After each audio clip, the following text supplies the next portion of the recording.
Hey y'all, my name is Gabrielle and welcome back to Gabrielle's Guide to Books. Y'all, I am so sorry for being MIA. If you didn't see my post, I have been unwell and it has just really impacted my ability to both record content and also to edit it. But I promise you, I am well, I am back, and I can't wait to get into the books that I read in the month of July.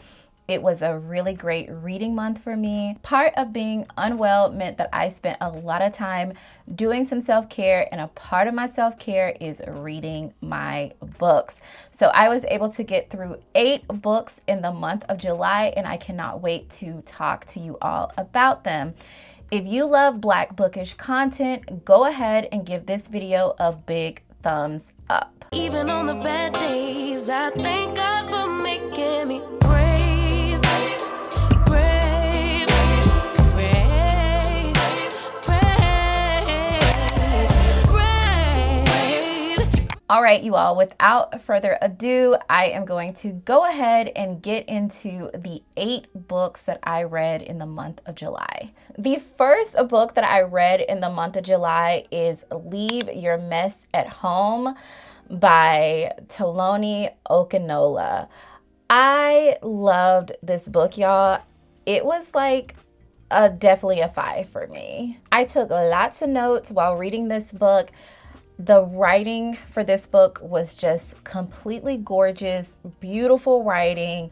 I loved the story. So before I go on gushing about the book, let me go ahead and read you the synopsis.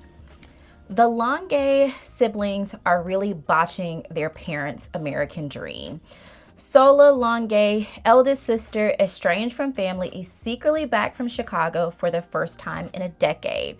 She's newly single, recently disgraced influencer trying to quietly put her life back together. Anjola is in love with her best friend who just got engaged to someone else. Karen, a college junior and baby of the family, is grappling with her sexuality and self-image. Ola, the golden child with a baby of his own on his way, is questioning his marriage and how to raise a Black son in America. So Sola's unexpected return sets them on a collision course when the 4 siblings find themselves together again in their Nigerian parents' Thanksgiving table. Y'all, this book was so good. It offered so many of the things that I really love. So I think a couple of videos ago, I really talked about how I have been back in reading books by African writers and wanting to know more about diasporic experiences. And honestly, this is the type of book that is the reason why I love African writers. As I mentioned in the synopsis, it sort of focuses on a first generation Nigerian American children. And the 4 siblings, the way that the author is able to tell their stories is just amazing, because I feel like to give depth to 4 distinct characters and then to have their lives be interwoven is just a testament to the type of writer she is.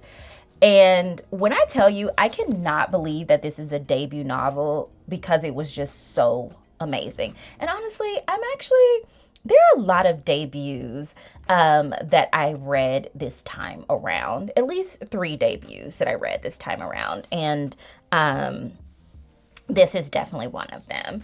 So what I will say about this book is that I felt like each one of the characters I got to know so well. The way that the book sets it up, it makes it seem like to me that Sola was going to be the main character of this book, and maybe it kind of goes around Sola because her appearance or reappearance kind of sets off a chain reaction within the family. But when I tell you, I like loved and identified so much with Anjola's story.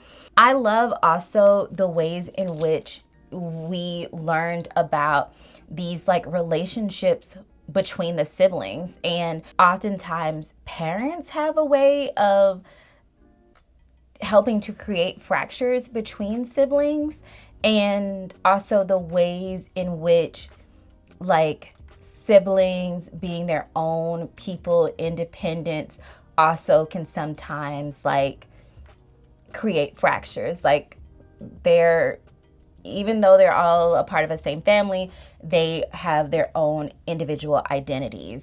I think also too, the fact that all of this came together around Thanksgiving, something that is like truly like so American, was also not lost on me. This book, this is the kind of book that I wish almost that like I could have a separate spoiler conversation about, because I think that this book has so many layers.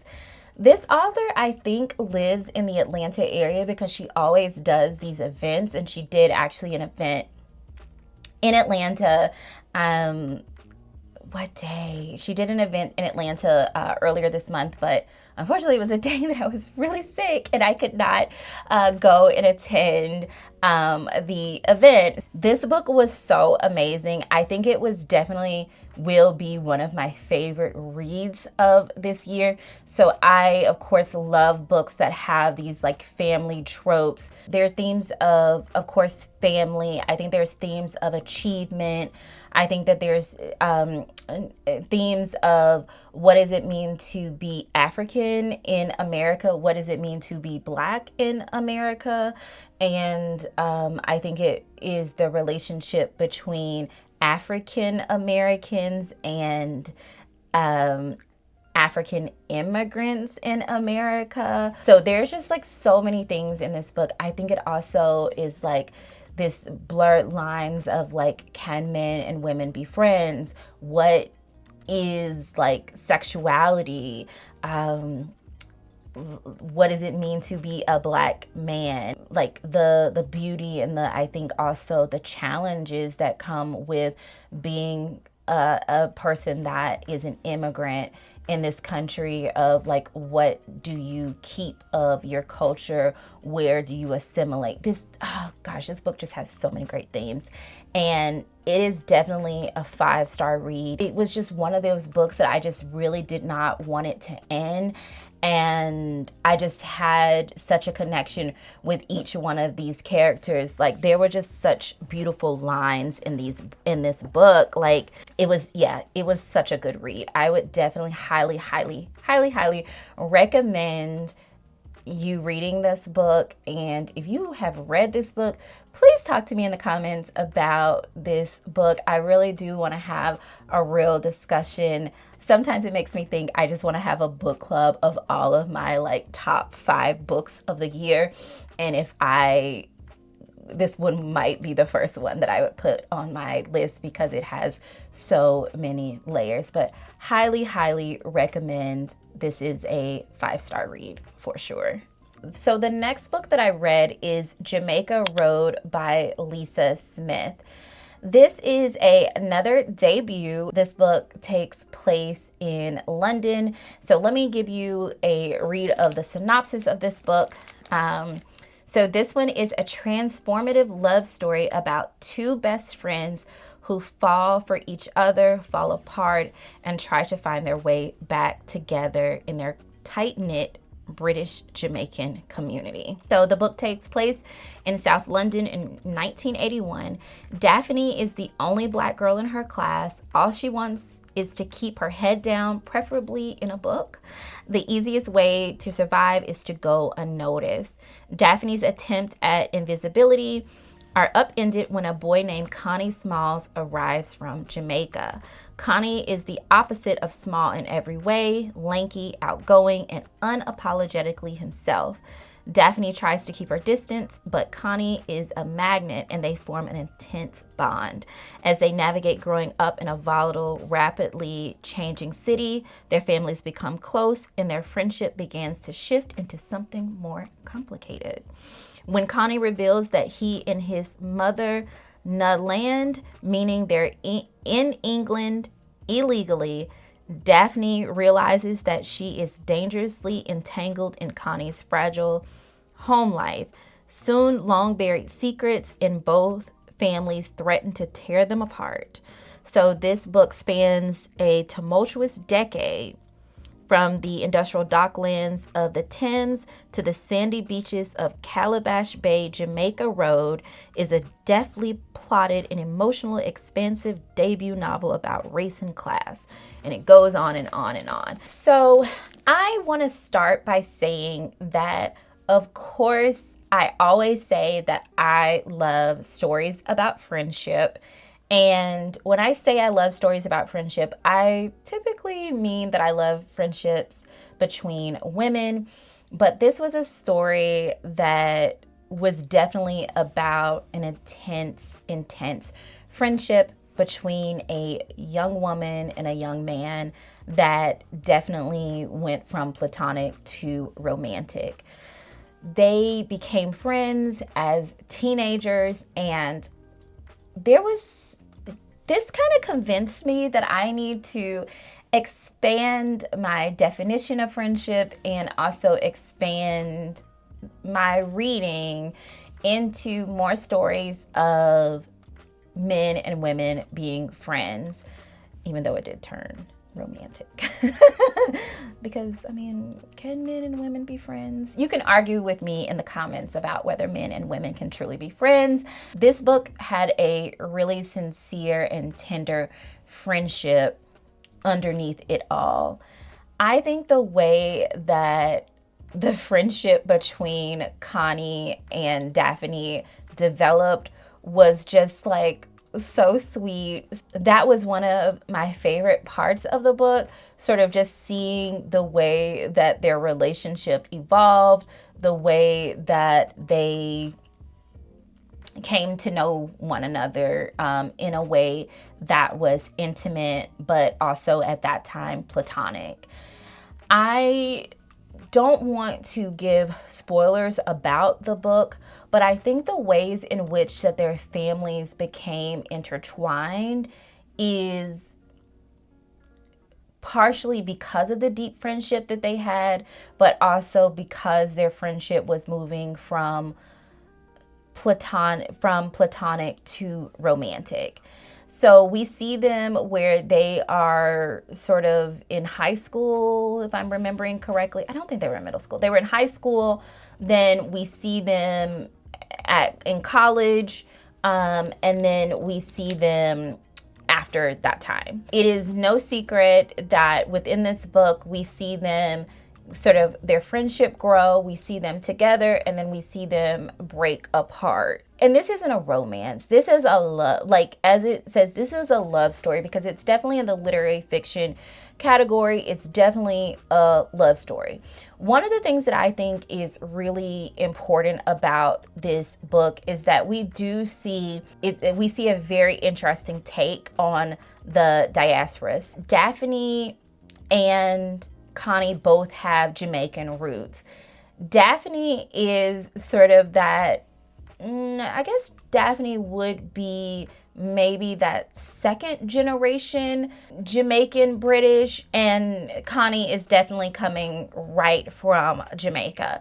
And so it is really interesting to see the things that they have in common, and then those experiences that they really have just a really different relationship to Jamaica, to the UK. There's a lot of commentary about relationships in this book that I think is interesting. We see also where there's relationships between mothers and daughters, sons and mothers, sons and fathers, grandparents and grandchildren. So we see a lot of familiar relationships in this book that are healthy and unhealthy, and I think have a place in drawing this narrative forward.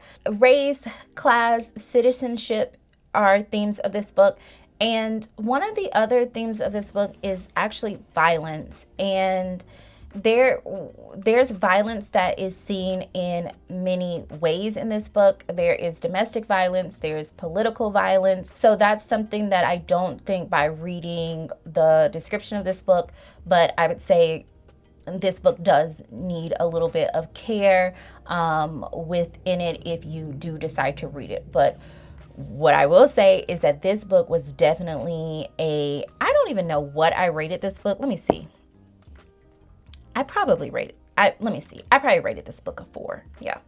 I rated this book a 4, but I think that this book is probably more like a 4.5 for me. I wonder why I rated it a 4. It's probably for the length. Let me see. Yeah, it's probably for the length of this book, because sometimes I'm just like, books can go on and on.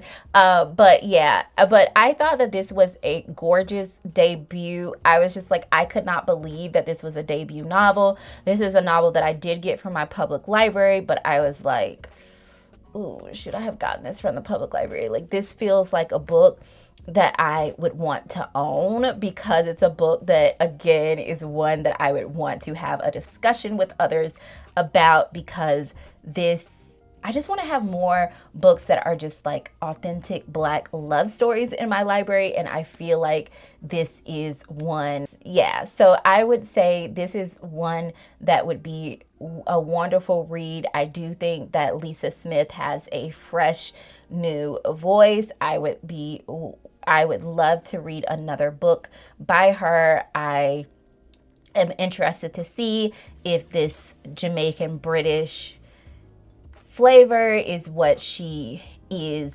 interested in writing about. I just want to see what is next from her. But yes, I highly recommend this book. The next book that I read, it's actually 3. It's a part of the Revive Me series. You all might remember that in June, I read Restore Me, and I really enjoyed it. So before I could even finish Restore Me, I went ahead and bought the Revive Me series. And here are the 3 huge books from the Revive Me series. I will talk about each one of the books kind of quickly, separately, and then talk about the series as a whole.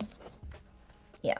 So for the first book, and let me just catch you up if you are not familiar with this Revive Me series. So this is Revive Me by J.L. Seegers. It's a 3-part series. And this series follows Mallory and Christopher. And so this first book, part 1, called The Act, is Mallory. It says, Mallory, the first time I kissed Christopher Johnson, I knew he would be my biggest mistake. It didn't stop me from wanting him, though. And when the ghost from my past came barging into the present, it didn't stop me from agreeing to let him help. It was supposed to be a simple business arrangement, a few months of playing a role that came far too easily to the both of us, but it wasn't long before it became more. Christopher, there was nothing in the world I wouldn't do for Mallory Kent. I think I knew it the first time I laid eyes on her, and it remained one of my unspoken truth for the 2 years I've known her.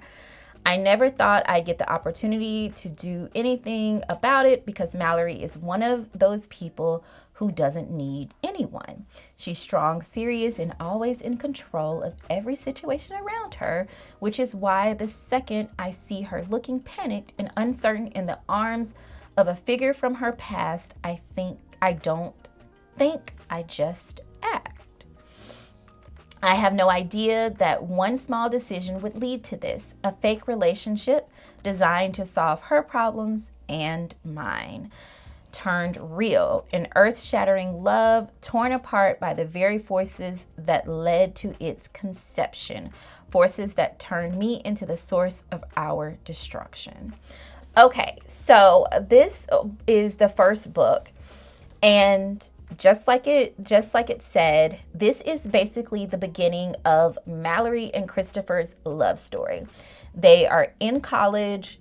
So if you know about Restore Me, that followed one of the characters in Restore Me was Sloane Kent. Sloane is Mallory's best friend and also the Sloane's dead ex-husband is Mallory's twin brother. You all caught up? Okay. So basically, Mallory and Christopher went to college together. And all of these people went to college together. So Mallory and Christopher went to college together. And Mallory is they kind of know each other. But there is a situation that happens that Mallory and Chris share a kiss. Okay, fine. And then there is another situation that happens where, as Christopher mentions, that he's trying to help Mallory out. He comes to her rescue, and then they begin this fake relationship, and it solves both of their problems. What we get here is a fake relationship. We also get kind of a first love story. As you approach this story has some serious things related to. There is a whole page of like possible triggers in this book, and I really appreciate that more and more authors are doing this in the beginning of their books, but I won't spoil that for you, but it is in the beginning of this book. But what we do get is the beginning of Christopher and Mallory's love story. If you have read Restore Me, you do get a glimpse of some interactions between Christopher and Mallory, and then this is the backstory for Christopher and Mallory. And really, you get the story of them being in college, you get the story of them being all cute together, and then the relationship is kind of destroyed. And it ends. And so also, the one thing, because this is a 3-part series, you don't get to the good stuff until the end. But I'm not going to spoil them for you. Even though this book, at the end of it, you know this is not going to be the end of their love story, this one to me was my favorite one out of the series, because there's something about getting that first young love story, understanding how did they fall in love with each other, the will they, want they. I really love this one. So you get Christopher, who is like this rich boy. He's like this pretty boy. He's like this rich guy. And then you get Mallory, who's just like a girl from the college town. She goes to this town. She lives in the college town. But like they're kind of polar opposites, but like have this like really cute attraction to one another. They just vibe with each other. I mean, the attraction is just so cute. This is number 2, and this one is called The Affair.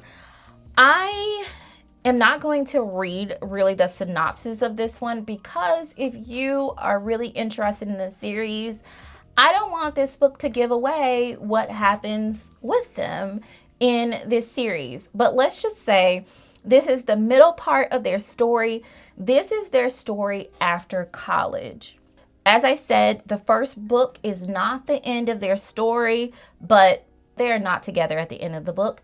This is a way of them coming back together, and they have if you want to call it an affair, you can say it's an affair. They have an encounter. And this book is all about the encounter that they have when they come back together. And I actually really enjoyed this one because I felt like this one was like, if you want to see a couple kind of in a messy stage, but you know, like they are meant to be together, but this is the messiest of messy situations. And you're like, girl, how are y'all gonna get through this? Like, this is messy. Messy boots. If you love something like this, number 2, The Affair will be it for you. Again, this is not the end of their story. And the book ends. They're not together. And again, it's gonna tell you that. It's not a spoiler. Then this one is The Apology, Part 3, the final book.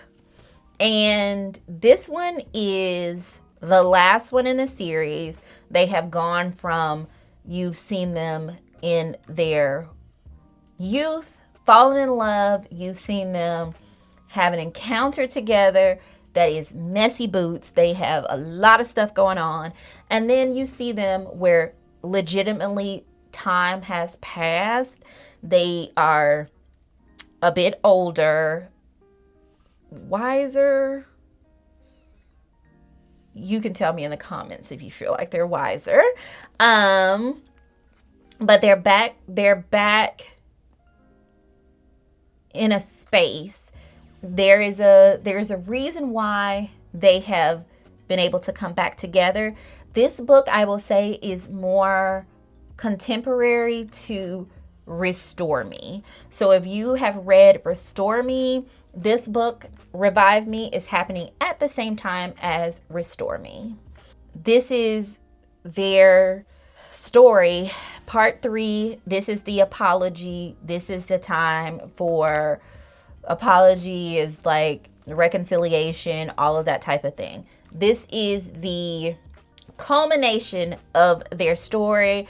This is a romance novel. So we know in romance novels, that means that they are together. So this is the final story in their series. And so it is obvious that they get together in this one. But the way that they get together is something that I think it's sweet, it's endearing, it is intentional, it is, to me, if I had to compare Restore Me to Revive Me, I definitely am more of a fan of Revive Me, just because I felt like Revive Me, it just seemed sweeter to me because I got their longer story.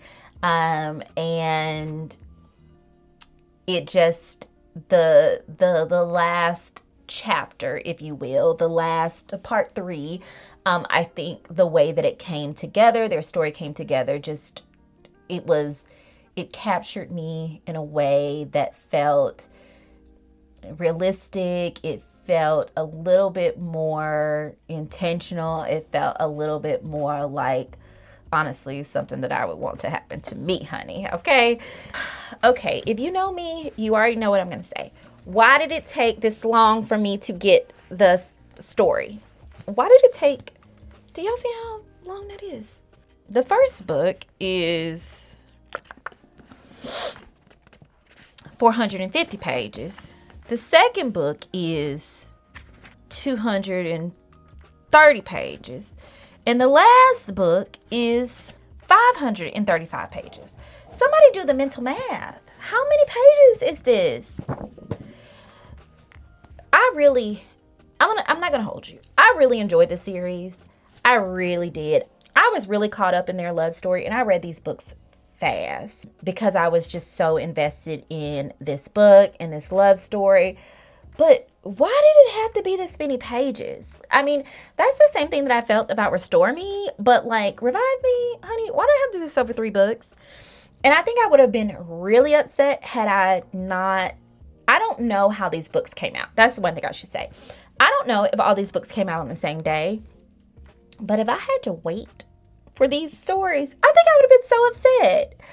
I mean, I know that's the thing that you have to do now, but if I had to wait to learn about what's happening with this one couple and I had to wait like a year between these books. I'd have been.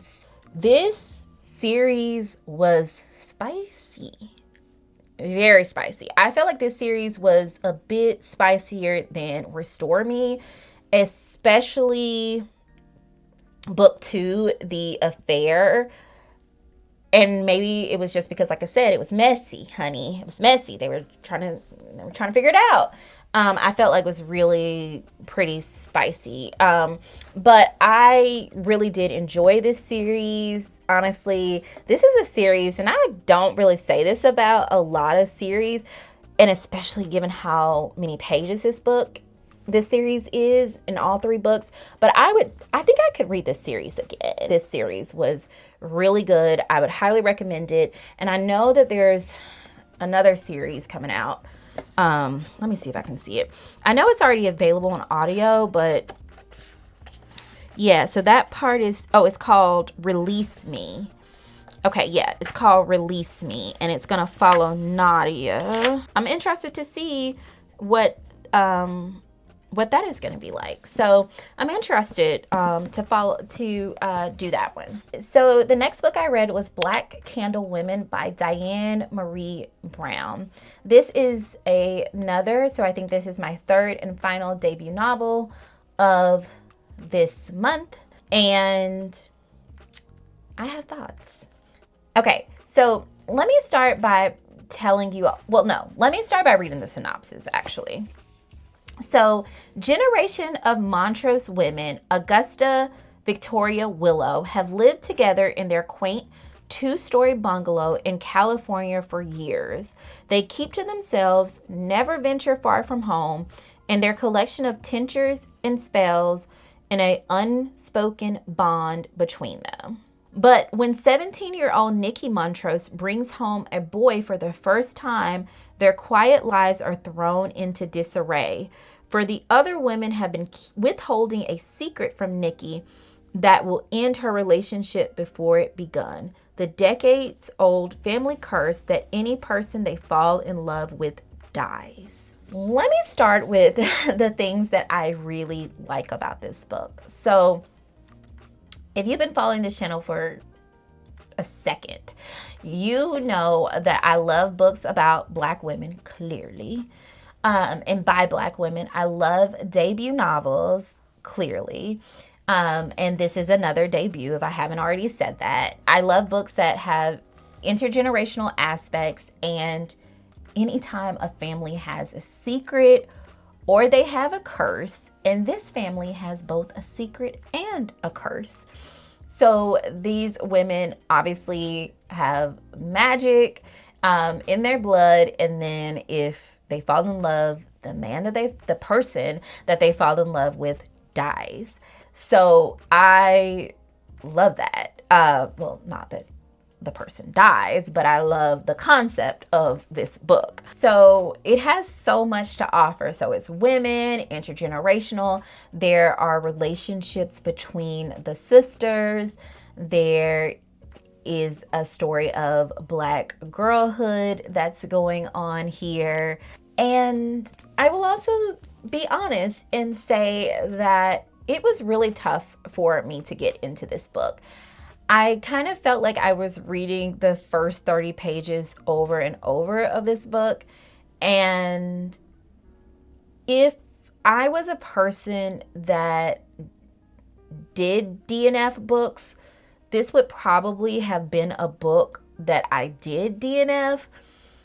So I'm glad that I'm not a person that DNFs books, because this book actually did get better. I think once I got a sense of like who the characters were, what were their motivations, I could get more into this book. To me, there were a lot of storylines that were running through this book, and some that I just didn't feel like were really carried through, especially some of the ones that I personally found the most compelling just didn't seem to get the depth and the treatment that I thought could have made this book more compelling. I wish that there was more dialogue between the characters. So one of the things that I just despise in books, and this is just overall, is like the trope of like miscommunication, where it's like if you had had one conversation, you would have understood like, oh, what I thought about this wasn't true. And so I think that there was like a full miscommunication trope that was happening. And some of it was like they couldn't talk about some of them because it was like really physically impossible to talk about it. But I think that there was so many opportunities for misdialogue, particularly between the sisters. And maybe it's just because I have a sister and me and my sister are close, that I wanted the sisters in this book to like be close, because there were so many opportunities for them to have dialogue and to be close, because they all live in the house together. Honestly, this book kind of felt like the writer, I don't know if it was because of the editing or what, or because it was a debut, but it kind of felt like the writer was in some ways holding back. Like, because of how compelling some of these like background storylines were, I was like, oh, this is a really good storyline. Like, and it kind of dropped. I was just like, is someone like telling her to cut this out, or is she not trusting herself with this storyline? Like, this is a book that I really would love to have a conversation with the author about, like, what was the writing process for it like, because there were just so many compelling background storylines that just didn't, for me, come back full circle. There were times where I did think that this book was like really funny, and I thought like there were times that the writing was really smart. So there were just things that I just wish that the editor, I want to know more about the editor. I wonder, what's the editor a Black woman? Like, I just really, and no one publishing, probably not, but I just really want to know more about this writing process, because I just think that this is an author who has a lot to say. And I think just with pushing and just like letting her imagination go wild, I think ultimately in this book I wanted just a little bit more growth in character development and just like depth with the storylines that just didn't happen in the book. I would say overall the book was okay to me. I think that it wasn't a bad debut. I would be interested to see what is next from this author, but I think that this would be one that I would say it left a lot of questions for me and a lot of things that I wish would be tied up. Yeah, it was just an okay book, and I think sometimes, especially for a debut, that is okay.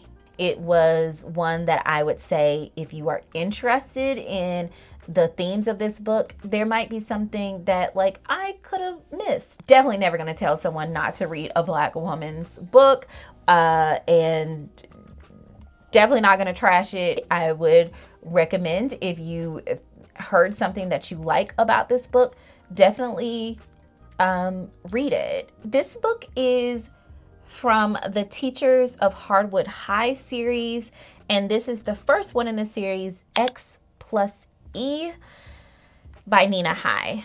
So let me read a little bit about this. Welcome to Hardwood High. Essence Knox has spent the last 2 decades teaching math at Hardwood High, raising her 2 daughters and holding everything together.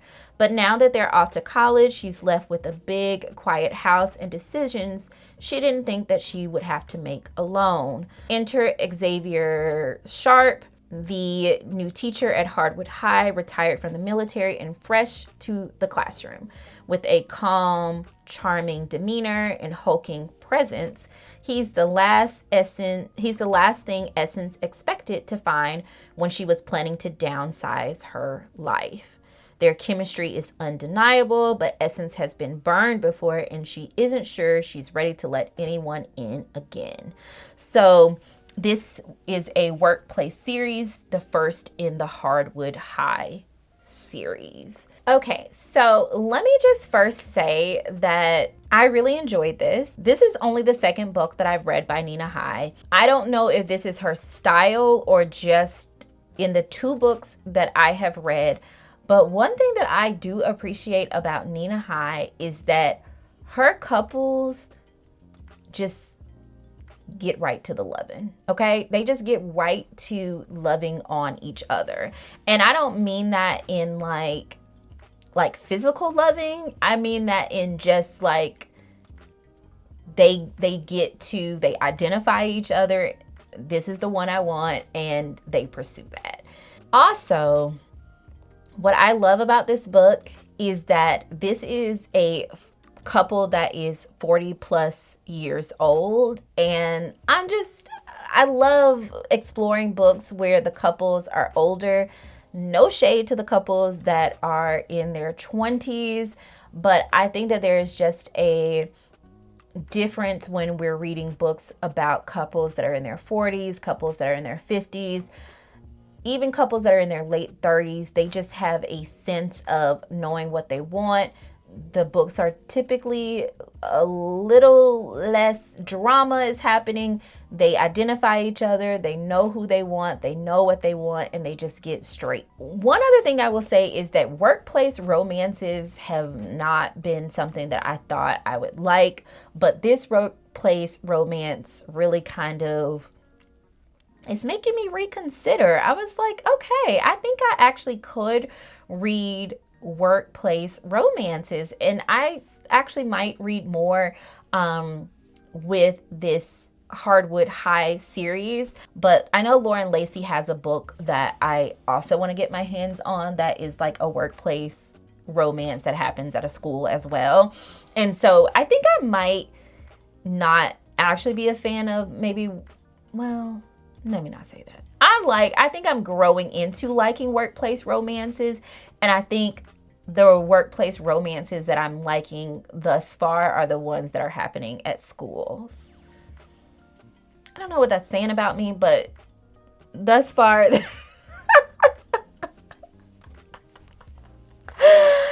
thus far, these are the ones that I am gravitating towards, okay?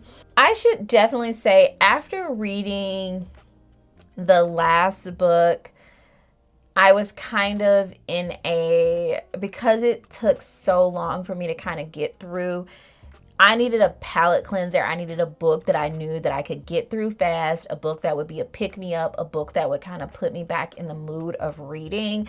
And this book definitely did this. It was a palate cleanser. It was a pick-me-up. It was one of those books that was like, yes, love is all worth it. I believe in it, and all of those types of things. Yeah, and it was just like a good dose of Black love. If you ever need that, like, this book was it.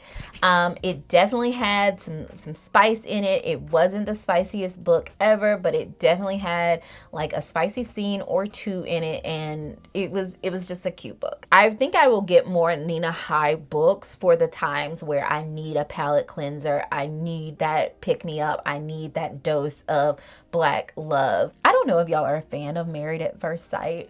I used to watch Married at First Sight all the time.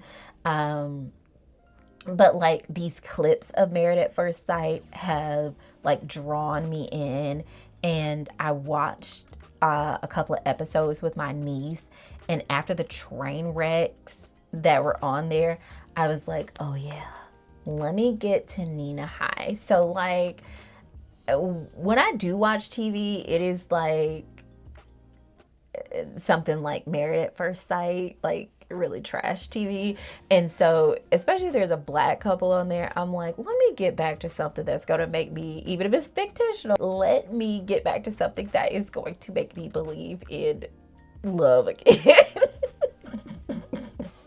I need something where it's going to work out with the people, so I get back to my Black love story. So yes, this is definitely a pick me up, palate cleanser, all of that. Highly recommend Nina High. I'm just really loving her stories. Okay, so for the final book that I read in the month of July, well, it's the final book that I'm recording in the month of July. I am committed to getting, because I have not gotten a video really out in the month of July, I am committed to getting one out. So I will probably have read another book before the month, another book or two before the month is over. But I'm going to be traveling and I really wanted to get something out to you all. So for the last book, by the time that this video is recorded, this is the last book that I will have read in the month of July, and this is The Misconnection by Tia Williams. I was so sad that I missed her during her book tour in Atlanta because yet again, I was sick. Okay, so one thing, I have been excited about this book since last year. Tia Williams came to town with, as like, this was an event before the Black Romance Book Festival in 2025 that Tia Williams, Kennedy Ryan, Jasmine Guillory, and maybe there was one other person on the panel, but she talked about what was next for her, and she gave the synopsis of The Misconnection. And I don't even know if she had the name for it then, but when she gave the synopsis, I was like, ooh, I cannot wait to read this book. So let me give you the synopsis of it. Sasha Cruz knows types. As a booked and busy casting agent, she's always casting at happy hour, the grocery store, everywhere. She's all about finding the perfect person to slot into the perfect role. What she doesn't do, however, are relationships. Too much energy, not enough time. On a flight to Paris for work, a chance encounter with her type changes everything. Sasha's seated next to a broodingly attractive mystery man, and sparks fly, but they never exchange contact information. Convinced she's lost out on her soulmate, Sasha emails the work friend for help, but accidentally writes the entire company.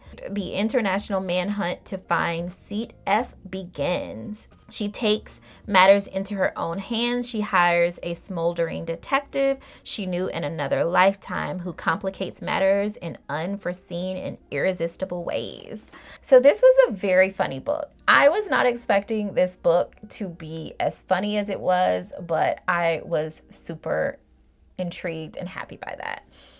The first thing I will say is that Tia Williams is honestly, and I know the girls will probably come for me for this, but Tia Williams is honestly a hit or miss for me. I was not a fan of the fan favorite 7 Days in June. I felt like it was just too trauma bondy to me, but I loved A Love Song for Ricky Wilde. So I was like, let me give my girl another chance with The Misconnection because of how great it sounded when she introduced it before. This book was super duper funny to me. It had a lot of unexpected elements. I loved that she had this mystery man, but there was also this like smoldering detective that was also here. So it was like, which one of these men are the central men of this book? So there was a lot to consider here. I will say that for me, this book was just okay. I don't know actually if this book is getting rave reviews or not, but I feel like if this was an author outside of Tia Williams that wrote this book, I think people would be like, meh. I think because it's Tia Williams, it's probably getting a little bit more of a benefit of a doubt, but it was just okay to me. I felt like the character didn't necessarily they didn't leap off the page to me. I didn't really feel like I was wrapped up in like such a great like romance or love story necessarily with this book. It just seemed kind of like this thing happened, the next thing happened. The mystery was kind of interesting with Seat F, but this book was just okay to me. And I probably am unfairly judging it against how much I really loved A Love Song for Ricky Wilde and how much It just felt like that story was in depth and had so many layers. This story, not as much for me. So that may be unfair to compare it to that book. The main character, I just never really felt that much of a connection necessarily with her. I did have a little bit more of a connection with the detective. I thought his like story and backstory was a little interesting. But I will say again, it was an okay book. I think Tia Williams is one of the hottest romance writers out now. I think one of the issues that I take kind of with Tia Williams is that there's always usually some trauma that is happening with some of her characters in her books often. And also too, her characters don't always come off as like authentically black to me, maybe. And I think the character in this book was Afro-Latina, which I was very excited about, but that didn't necessarily come off. I wanted a little bit more from that. I wanted to love it. I didn't. It's okay. And so, but you might love it. You might be a huge Tia Williams fan, and you might actually really enjoy this book. It was okay to me. I enjoyed it enough. And I laughed. Now, I will say I did laugh a lot in this book, and so that made it better for me because I did laugh a lot. I love books that make me laugh a lot. So that was a shining thing about this book. I don't want to say too much about the book because I think saying a lot about a book that has like a mysterious element does give spoilers, and I'm not about that. Yeah. Pick it up, read it if you would like. All right, you all, so those are the 8 books that I read in the month of July. Please tell me, have you read any of these books? Did you get hooked on the Revive Me series? Have you read any of these debut novels? Tell me. I want to know all of your thoughts about any of these books. Tell me about the books that you read in July. I want all of your recommendations. Thank you all so much for watching, and I especially appreciate you all's really warm comments and patience while I have really gotten over just a season of sickness, I guess. But I am on the mend, feeling much better, and am looking forward to more content coming your way. Don't forget to like, comment, share, and subscribe. Until next time, take care of yourself and stay glowing. Bye. I can't help but think